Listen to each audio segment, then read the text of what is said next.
Assalamualaikum warahmatullahi wabarakatuh. Saya Reni Purwanti MSI akan memaparkan koneksi antara materi tentang pengambilan keputusan sebagai pemimpin pembelajaran. Teaching kids to count is fine, but teaching them what count is best, according to Bob Talbot. Kaitan dari kutipan tersebut dengan pembelajaran yang sedang saya pelajari adalah bahwa mengajarkan anak tentang adab, perilaku, budi pekerti lebih utama karena hal-hal tersebut akan menjadikan karakter kepribadian yang madani secara holistik.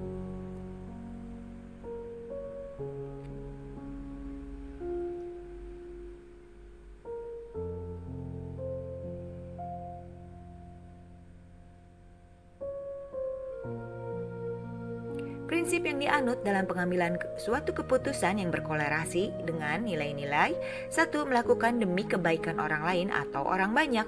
2. Menjunjung tinggi prinsip atau nilai dalam diri sendiri. 3. Melakukan apa yang kita harapkan agar orang lain melakukan hal yang sama pada kita. Sedangkan prinsip-prinsip berpikirnya adalah ends based thinking, rule based thinking, care based thinking, yang akan memberikan dampak positif kepada lingkungan kita karena segala keputusan secara prinsip yang memiliki unsur kebajikan. Saya sebagai seorang pemimpin pembelajaran menjalankan peran sebagai guru dapat berkontribusi pada proses pembelajaran dengan cara benar-benar melakukan investigasi, analisis, observasi tentang minat, bakat, potensi, kelemahan, hambatan, dan tantangan pada setiap murid saya. Sehingga ketika mengambil keputusan dapat mempertimbangkan beberapa hal tersebut dengan berdasar kepada nilai yang bertentangan, prinsip yang mendasari paradigma berpikir dan 9 langkah pengambilan keputusan agar keputusan tersebut mempunyai nilai kebajikan yang berkeadilan sesuai dengan porsinya. Let's summary of the lessons journey. Pandangan Ki Hajar Dewantara dengan filosofi Pratap Triloka memiliki pengaruh yang penting pada pengambilan keputusan karena terdapat 3 unsur penting pada Pratap Triloka, yaitu Ingarso Sungtulodo, Ingmadio Mangunkarso, dan Tuturi Handayani, yang berarti bahwa seorang guru itu harus menjadi teladan, menjadi motivator, dan menjadi supporter untuk memberikan hal positif dan mendorong kepada hal positif kepada peserta didik yang dipimpinnya, serta menunjukkan dan menaikkan seluruh potensi yang dimiliki peserta didik. Setiap kita mempunyai karakteristik dan tingkat pengelolaan emosional yang berbeda-beda, maka dari itu akan sangat mempengaruhi kepada prinsip yang kita ambil dalam pengambilan keputusan. Secara garis besar ada beberapa prinsip yang sangat mempengaruhi pengambilan keputusan, yaitu melakukan demi kebaikan orang lain atau orang banyak, menjunjung tinggi prinsip atau nilai dalam diri sendiri, melakukan apa yang diharapkan agar orang lain melakukan hal yang sama kepada kita. Sedangkan prinsip berpikirnya adalah ends based thinking, rule based thinking, dan care based thinking. Kegiatan terbimbing yang sudah dilakukan pada pengambilan keputusan yang dilakukan dengan kegiatan coaching terbukti efektif karena keputusan yang diambil adalah bukan dari sebab kita sebagai coach, namun keputusan tersebut datang dari coach sendiri dengan dia menentukan tujuan utama, menganalisis atau mengidentifikasi permasalahan, membuat rencana aksi, membuat komitmen, dan agar keputusan yang diambil dapat dipertanggungjawabkan oleh dirinya kepada diri sendiri dan orang lain. Memang alur Tirta bisa dibilang sebagai shortcut untuk menggali potensi diri sendiri. Untuk menjadi teladan yang baik, seorang guru harus mampu mengelola dan menyadari aspek sosial emosionalnya karena akan berpengaruh pada pengambilan keputusan. Karena tujuan pengambilan keputusan adalah mendapatkan well-being dengan mengenali kompetensi sosial emosional. 1. Kesadaran diri. 2. Pengelolaan diri. 3. Kesadaran sosial. 4. Keterampilan sosial. 5. Pengambilan keputusan yang bertanggung jawab. Jadi dengan cara mengenali kompetensi sosial emosional dapat menjadi jalan untuk pengambilan keputusan yang bertanggung jawab.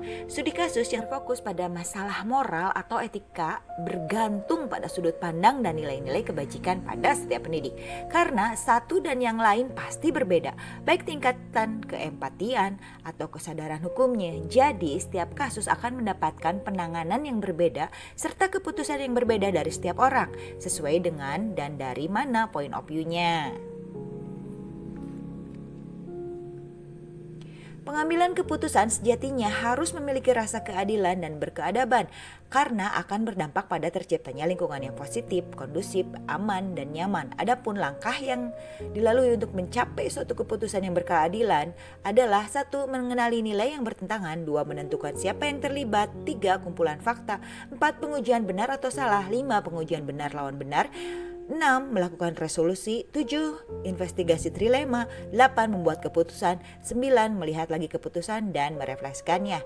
Ya, memang masih mengalami kesulitan dalam pengambilan keputusan yang menyangkut banyak orang dalam kasus memiliki nilai dilema etika karena adanya perbedaan pemahaman, paradigma, dan habitual. Kebanyakan masih pada pengambilan keputusan dengan suara terbanyak yang diambil. Meskipun itu demokratis, namun banyak mengabaikan aspek-aspek lain. Terlebih jika dihadapkan pada kondisi yang benar lawan benar, dan itu adalah kesulitan yang terjadi real di lingkungan saya. Seharusnya dan memang idealnya setiap keputusan yang diambil dalam pengajaran harus memerdekakan murid kita. Bukan dalam artian negatif ya, namun murid harus terakomodir tentang minat, bakat, dan potensinya serta kebutuhan profil belajarnya agar terbentuk karakteristik yang baik serta budi pekerti yang luhur. Itulah yang dimaksud dengan merdeka belajar pada esensinya. Pemimpin pembelajaran adalah petunjuk arah masa depan. Jika saja seorang pemimpin pembelajaran salah atau tidak tepat dalam mengambil keputusan, maka akan mempengaruhi kehidupan masa depan muridnya. Seperti tidak terakomodirnya profil kebutuhan belajar murid, kebutuhan dasar manusianya, potensi, minat dalam belajar, dan pengenalan diri tidak tergali akan sangat berdampak pada masa depan murid. Maka dari itu, seorang pemimpin pembelajaran harus jeli dan cermat dalam mengambil dan menguji keputusan. Salah satunya adalah dengan cara 9 langkah tadi.